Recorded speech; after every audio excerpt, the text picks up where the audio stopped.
大家好，我是波爸，他是波波。我们频道做到现在啊，不知不觉也已经5年了。终于在这第5年，我们达到了5万订阅。虽然5年5万订阅好像不是一个多好的成绩，对。但是好不容易到5万订阅了，所以我们决定来做个5万 QA 啦。因为我们上次 QA 好像是1万，对不对？对，然后所以现在5万了来做一个 QA。影片开始前，还是想跟看影片的大家说，台湾有开放5种猛禽可以饲养，不过也必须要有合法的来源证明才可以饲养哦。台湾野生猛禽不可以饲养，不可以饲养，不可以饲养。这几天呢，我们有在 Instagram， 然后还有 FB 的粉专收集了一些大家对我们有好奇的问题，所以我们决定今天就来回答大家吧。波波，你准备好了吗？波波，你准备好了吗？有些问题是问你的哦。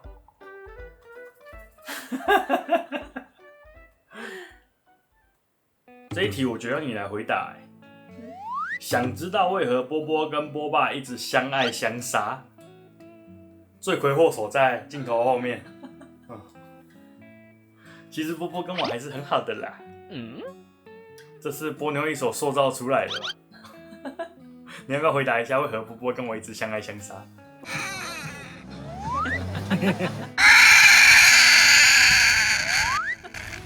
你干嘛弄他啊？波波，我们有相爱，我们有相杀吗？有吗？有吗？你有跟我相杀吗？好吧，看来不是人设。波波跟其他朋友有不一样的表达方法或叫声吗？波波，第一个问题就问你的。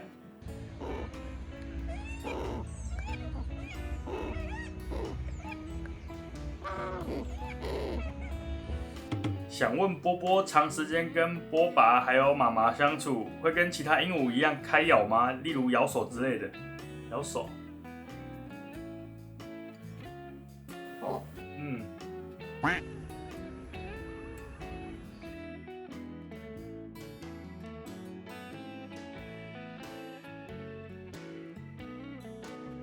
然后再来是波波的毛摸起来是什么手感？这手感怎么形容啊？你可以试着把你的不要的羽绒衣剪开，然后把里面的绒毛拿出来，差不多就是这个棉花的手感吧。里面啊，然后外面的话，滑顺滑顺的。我不喜欢。每个部位手感还不太一样呢。你最喜欢波波哪个部位的手感？尿布。对，这里特别松软。他要走了。波波闻起来是什么味道？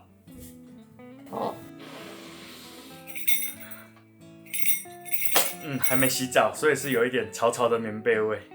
其实波波他晒完太阳会有一个晒太阳的棉被味，俗称的尘螨烤熟的味道，好香哦。然后如果久一点没洗澡的话，就会变成一个很久没洗的棉被味，就是棉被，小贝贝的味道。对，小贝贝的味道。目前最难忘的和最幸福的回忆是什么？最难忘的是有一次，我跟波妞还有波波，我们在高速公路上爆胎，是波波鸟生第一次站在高速公路边闪红，然后我们还做脱掉，波波就直接波妞举着，然后就上脱掉车，对吧？那是最难忘的吧？我们3个人，然后加一只鸟哦。那次真的吓死我了，在高速公路上直接爆胎，然后我原本在追那天，我切到最外线之后摆三角锥，那时候风超大，超紧张的，当下真的超级惊慌，在发抖。我们对，在发抖，而且那天很冷，对不对？对。然后波波超乖的，暖男波，就乖乖的站在我们的脚上，然后也都没有干嘛，就是不吵不闹。最幸福的回忆是哪一次？我觉得是很久之前我们出过一集，过年吃火锅，跟波妞，然后还有波姑姑。因为其实我们家从小到大是不太过年过节的，就是波妞知道，我们过年基本上我从小就是可能去吃麦当劳或肯德基，不是为了要庆祝，是因为其他店没开，所以我们蛮难得聚在一起，然后大家一起聚餐，这样一起吃一个火锅。所以那次我觉得还蛮温馨、蛮幸福的。从中午开始，中午开始弄到晚上才把东西全部准备好。很久很久的影片我不知道还在不在，就到时候波妞放点片段吧，可能关起来了。波波体验了他鸟生第一次，可能也是最后一次吃牛肉，想说波波没吃过，给他吃吃看。不过在这边还是要提醒大家，就是他们这种因平常的食物是不会有牛肉的，所以我们一般来说也不会喂这些食物给他们。那是就只是给他试试看这样而已。就过年啦，过年这样，对。波波最喜欢吃什么？波波，你最喜欢吃什么呀？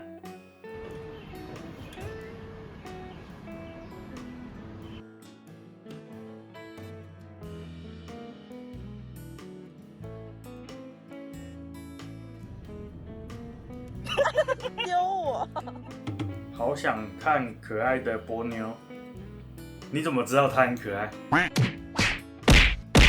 有打算为波波增加伙伴吗？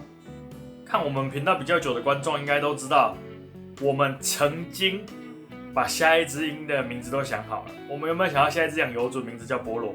但是因为其实这段时间我们有开始拍摄野鸟嘛，然后接触越来越多野生动物，我们应该不会再养了。就算之后可能波波不在了，我们可能也不会再养了，因为这段时间这样子下来，我们也接触过非常非常多饲养猛禽的人，或是饲养特宠的人，然后也接触过很多野生动物相关的，就真的可以把猛禽照顾得很好的人不多啦。像我们基本上已经时间都是自由的了，但是我自认为也没有把波波照顾到非常非常的好，这样子，所以我们应该是不会再养下一只了。就是我们照顾好它，已经花费了我们全部的爱，全部的心力，对，全部能给他的时间，对，我要让它当全世界最幸福的老鹰，好不好？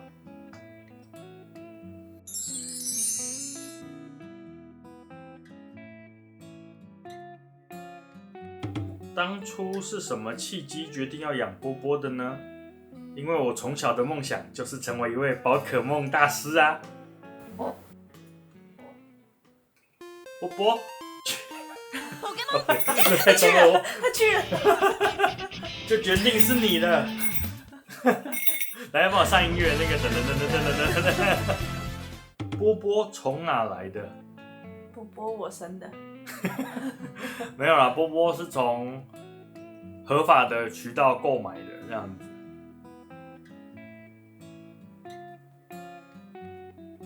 波波说：“你说错了，波波是我生的。”好，波波是波妞生的。对。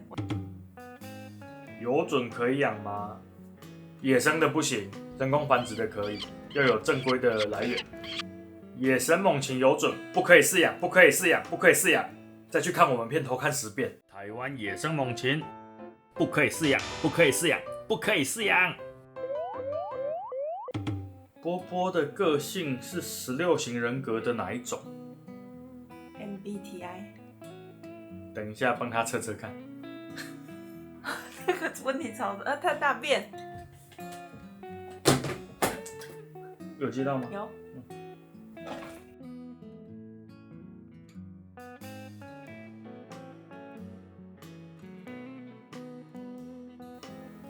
波波也在看，太可爱了。想知道波爸经营频道最开心的时刻？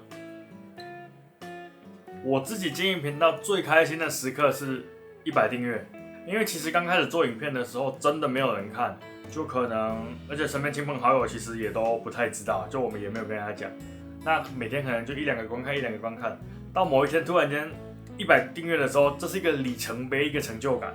所以我跟波妞为此还约了波姑姑一起去吃了海底捞。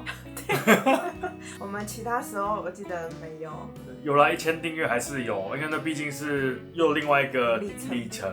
但是就到这边之后就顺的，因为其实成长的速度也真的偏慢，所以就也没有特别庆祝，一直到现在5万订阅这样。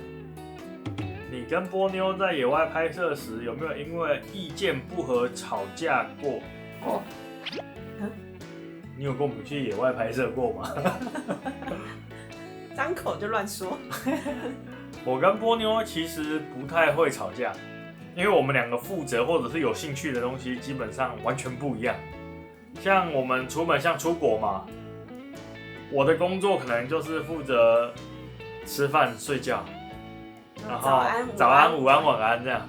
没有啦，就是我负责开车拍摄，然后规划行程的话，基本上100%都是波妞负责的，因为我其实去哪里我都能接受。就你说我能不能睡不好的饭店什么，我都可以接受。就是波妞觉得她 OK， 我就一定 OK， 这样。我们分工合作。对，虽然我什么都没做。好有道理。波波现在奶音还在吗？波波，你的奶音还在吗？很早去烟酒厂。其实他2岁后就烟酒厂，有啦，可能撒娇的时候会有一点奶音。对。哇，那种威吓的声音已经烟酒厂很久了。利翅鹰是群居动物，波波会觉得家里谁是老大，谁又是他的小弟。大家觉得呢？大家觉得呢？其实，在家里对波波来说，地位的话就是波妞，然后我。地位比灯还低。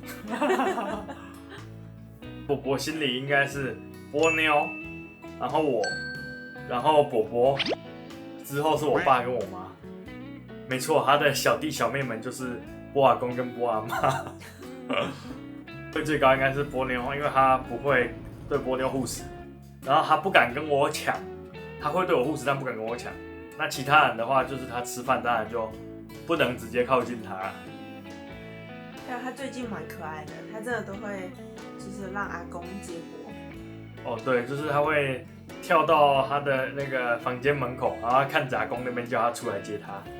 对，然后阿公想摸他，他会往旁边走2步。对，他往旁边走，然后我不给你摸这样子。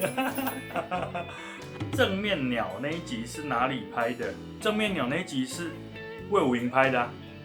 我影片里没讲吗？好像吧。魏武营拍的。照顾波波很困难吗？不会啊，就是可能养猛禽一定是要花比较多时间的。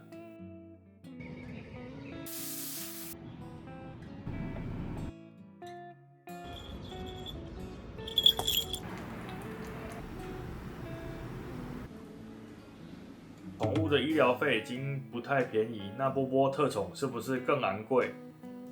基本上以猛禽来说的话，台湾好像没有什么兽医院是专门看猛禽的，对，所以更多的时候可能不是贵不贵的问题，是你找不找得到的问题。靠圈内的朋友介绍或什么，就这么几间也没有得选的。考虑的不是价钱，是找不找得到。波波现在几岁了？猛禽也有更年期或叛逆期吗？波波现在快7岁了，对，然后他有叛逆期吗？我觉得，有，他自己说的，他说有，对，他现在正在叛逆期。对，因为其实猛禽他们到开始会发情的年纪，它的在以日常训练放飞的话，稳定性会比较差一点，所以你说这个算不算叛逆期？我觉得或许算吧，只是用词可能不是这么精准这样。那至于有没有更年期，我不知道。等波波老了更年期的那天，我再跟大家讲。拍野生鸟类跟拍波波哪个比较难搞？难搞的点不一样。拍波波是可能我们想要拍到比较细致的画面不可控，那野鸟呢是从头到尾我连找不找得它我都不知道。你觉得呢？我觉得，都蛮不可控的。对，就动物嘛，就其实都不可控。波波有离家出走过吗？波波，你有离家出走过吗？他说没有。他是个乖孩子。他有曾经在台东鹿野那边，因为被那边有人玩飞行伞嘛，然后他没看过，被吓到，所以他躲在树上2个小时不敢下来这样子。但是后来也就下来了，就乖乖回家了这样。对，那被吓到加上下雨，因为其实下雨它们羽毛湿了会比较不愿意飞，所以大家如果在外面放飞的时候要注意一下天气跟周围的环境。鸟屎臭吗？其实看天气，就是如果比较潮湿的时候，味道会比较重，或是那阵子比较常下雨，那味道就蛮重的。但是如果你保持通风的话，然后又很干燥的话，还好，没有想象中那么臭。鸟屎来了，鸟屎来了，我不是假动作。没有，它先伸展，它等下就来鸟屎了。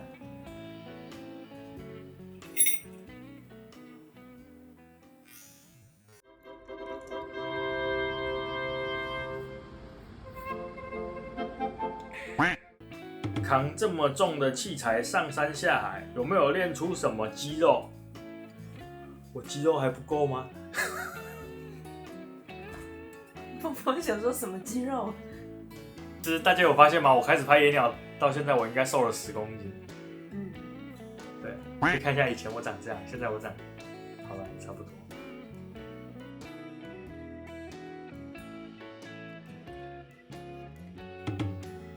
听说你们也会去国外拍鸟，最想去哪些国家拍哪些梦幻神兽？哦，那这可太多了，超级多。像我想去什么菲律宾拍石原雕啊，想去冰岛拍 puffin 啊，然后想去斯里兰卡拍斯里兰卡豹啊，然后想去南美拍华丽鹰雕啊。然后还有什么好多哦？想去马达加斯加，想去马达加斯加，然后想去印尼拍阔嘴鸟啊，然后纽西兰拍 kiwi 啊，太多了，列不完，数不完。都想去。没错。有机会也蛮想看野生丽翅鹰的，有机会。有机会也蛮想去看野生波波的。对，据说波波现在是一个物种的名称。5万订阅了，如果有时光机，想对第一支影片的自己说什么？如果有时光机回到5年前，我大概会走过去，坐在那个才28岁，正准备拿起相机记录波波的自己旁边。兄弟，要有心理准备哦，这条路会比你想象中走得还要慢，还要久。大家好，我是波爸。你看，我们走了整整5年多，才好不容易走到5万订阅。而且说实话，这5年你不但不会发大财，还会一直赔钱。你会面对很多质疑，甚至被说你养波波只是为了敛财，那种吃力不讨好的感觉，当下真的会让你很挫折。但是即使如此，我还是请你一定要坚持下去，因为这5年虽然存折里的数字没有变多，但你的心会变得前所未有的富足。你会被迫走出舒适圈，亲眼见证那些在野外、在天空中最自由的灵魂，那些大自然给你的震撼，还有这群懂你的观众给你的陪伴。这是用多少钱都买不到的自由。所以放手去做吧。未来的你虽然并不富有，但你将会拥有一颗最富足的灵魂和一颗最自由的心。那段话是讲给5年前的自己听的，而现在最后这几句话，我想讲给荧幕前的你们听。谢谢你们愿意包容我们更新这么慢，题材这么冷门。坦白说，在现实生活中，身边其实很少有朋友愿意像我们这样，真正走进大自然，去风吹日晒，去等待。在台湾的创作者圈，好像也很少人像我们这么的固执，想要花大把的时间去读那些充满不确定性的野外画面。野生动物的保护与大自然相处的课题，确实是一条比较窄也并不好走的路。但5万订阅这份沉甸甸的信任，让我知道，即使是在这条并不热门的小径上，只要我们愿意走，就一定会有人愿意看，也会有越来越多人开始关注到这些野孩子们。未来的日子，我们可能还是会走得很慢，但只要你们还在，我们就会继续带着相机，亲自走进自然里，把那些最纯粹的自由带回来，分享给你们。我是波爸，谢谢你们成为波家的一份子，我们下一趟旅程见喽！我新开了一个赖的社群，波爸的装备袋，里面有最真实的器材实测、配置建议，还有我私房拍摄心得。如果你也是装备控，或者对生态摄影有兴趣，欢迎加入我的新天地，一起交流讨论哟。未来如果有团购或是各种优惠资讯，我也会第一时间分享在里面哟。连结就在资讯栏，让我们在那里继续聊摄影、聊鸟鸟、聊装备，我们社群见。